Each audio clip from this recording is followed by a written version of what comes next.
படைத்தான் என்ற கவிஞர் கண்ணதாசன் அவர்களின் அறிவியல் சார்ந்த சிந்தனை கருத்துள்ள பாடல் வரிகளுடன் என் பேச்சை தொடங்குகிறேன்.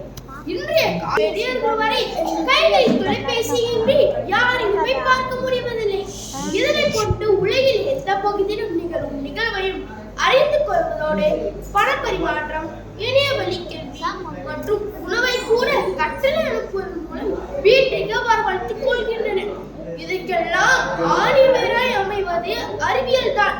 இவ்வுலகில் அறிவியல் இல்லையே மனித வாழ்க்கையே இல்லை என கருதும் அளவிற்கு அறிவியலானது மனித வாழ்க்கையோடு ஒன்றி காணப்படுகிறது.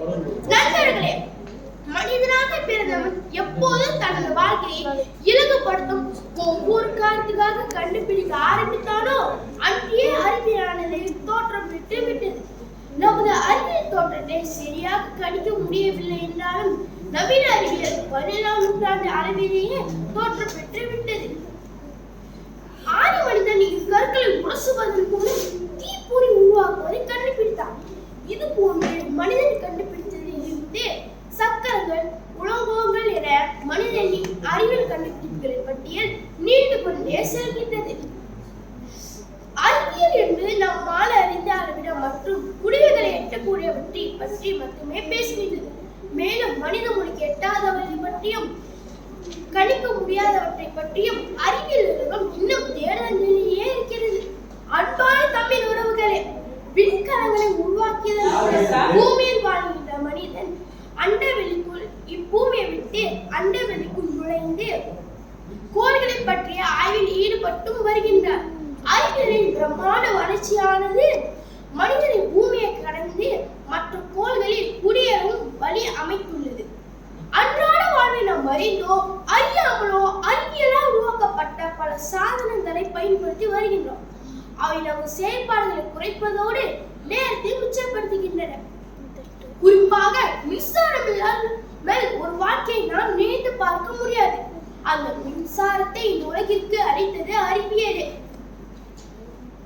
மின்விளக்குகள், வானொலி மற்றும் பொழுதுபோக்கு சாதனங்கள், குளிர்சாதன பெட்டி உட்பட அனைத்துமே அறிவியல் சார்ந்த தொழில்நுட்பத்தை பயன்படுத்தியே உருவாக்கப்பட்டுள்ளன.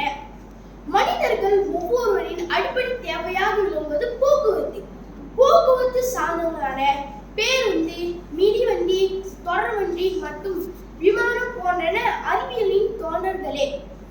பள்ளிகளில் பயன்படுத்தப்படும் நுண்ணோக்காரி, பரிசோதனை பொருட்கள் போன்ற அனைத்துமே அறிவியலை மையமாக வைத்து உருவாக்கப்பட்டன. இவ்வாறு அறிவியல் மனித வாழ்க்கையோடு இணைந்து முக்கியத்துவம் பெற்றதாக விளங்குகின்றது. தொழில்நுட்பத்தால் கட்டமைக்கப்பட்ட இந்த உலகமானது அறிவியலையே ஆதாரமாக கொண்டுள்ளது. வணிக நடவடிக்கைகள், வானியல் ஆய்வுகள், தொலைத்தொடர்பு என இவை அனைத்துமே அறிவியல் நிலையே நன்றாக இருக்காது. மருத்துவத்துறையில் கண்டுபிடிக்கப்படும் புது புது நோய்கள், அவற்றுக்கான காரணங்கள், சிகிச்சைகள், நவீன மருத்துவ கருவிகள் இவனைத்துமே அறிவியலின் அறிவியல் நிலவுகளே ஆகும். ஆனால் தற்கால அறிவியலானது நன்மைகளை மட்டுமின்றி தீமைகளை உருவாக்கின்றது.